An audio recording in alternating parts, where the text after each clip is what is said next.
everyone, welcome back. Before we get into the video, let me share a quick story with you. On a trip to Scotland, I fell in love with absolutely everything there. The people, the scenery, the nature, the architecture, the history, it was amazing. But there was one thing I was taught by a friend on this trip, and it happens to be a delicious recipe. And guess what? I'm going to share that with you today. We are going to be making Scottish Stovies. This is a traditional meal consisting of potatoes, onions, and minced meat or beef of some kind. This is a great way to clean out your fridge. You can add tons of different root vegetables, mix up pork and beef, and just have a fun time creating this hearty, stick-to-your-ribs meal.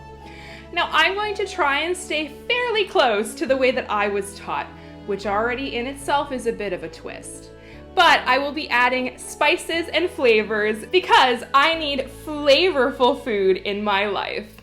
Now, I'm going to put my skills to the test. This is the first time I've made it since I got home. Let's see if I can make the boys proud.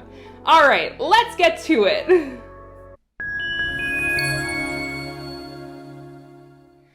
We're going to start with potatoes. And now, in my opinion, this is the star of the show. If you don't have good potatoes, it might fall apart from here. So let's start by preparing 5 potatoes. Don't worry, you don't have to watch me do all the boring stuff. I got it.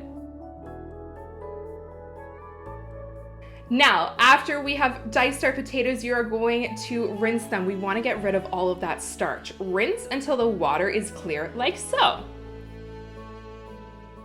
Now, I don't know about you, but I certainly cannot live without garlic. So, of course, I'm adding garlic to my mashed potatoes.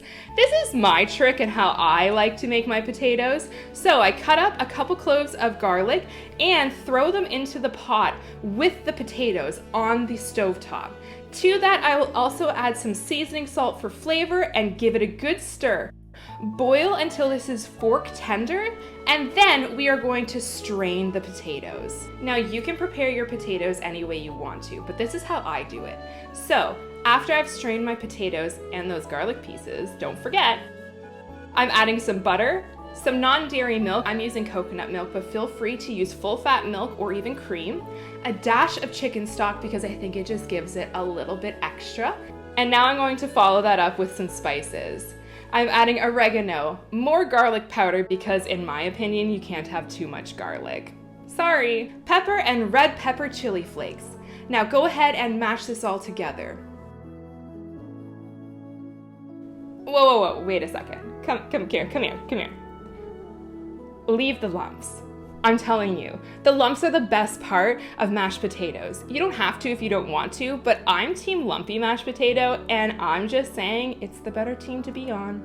Once you're done mashing your potatoes, put a lid on it, and we're going to store that until we're ready to use it again. Now, this is where things veer off from traditional just a little bit.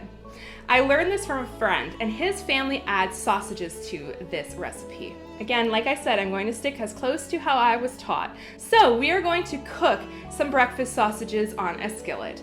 Cook them until they have a nice crust on either side, or however you like it. Once the sausages are done cooking, remove those from the heat and put them aside for later. Now, while the sausages are resting, let's get into this onion. Dice it up into small chunks. Now, into the same skillet as before, we are going to add 1 can of corned beef. It is fantastic. Don't knock it until you try it. I love corned beef. Go ahead, throw that in the skillet, break it up into smaller chunks, and just let it cook. Once it is cooked down a little bit, spread it to the sides, make a hole in the center, throw in your onions. We're going to cook these until they're translucent. While the onions are cooking, cut up your sausages that you put aside into small bite-sized pieces. Once the onions are translucent, add the sausages and mix everything really well. I'm going to round this out with some paprika, black pepper, and some thyme. Now take your skillet and add its contents to the mashed potatoes. Give it a really good mix. You want this to be evenly distributed. Now you can stop here, but I want one more step. I took all of this amazing food and put it in an oven-safe dish and then into the toaster oven under the broiler so that the top can get nice and crispy. Oh, did I mention I put a little bit more paprika on top for color? And once you have baked and broiled your Stovies, it should look something like this.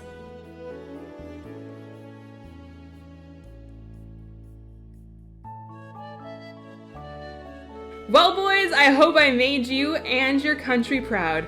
I gave this my best shot and did the best that I could. I love this meal so much. It is so tasty, and I will make it whenever I'm missing my friends and the country that took my heart.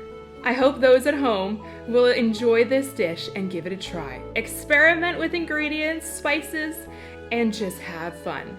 Until next time, take care. Bye!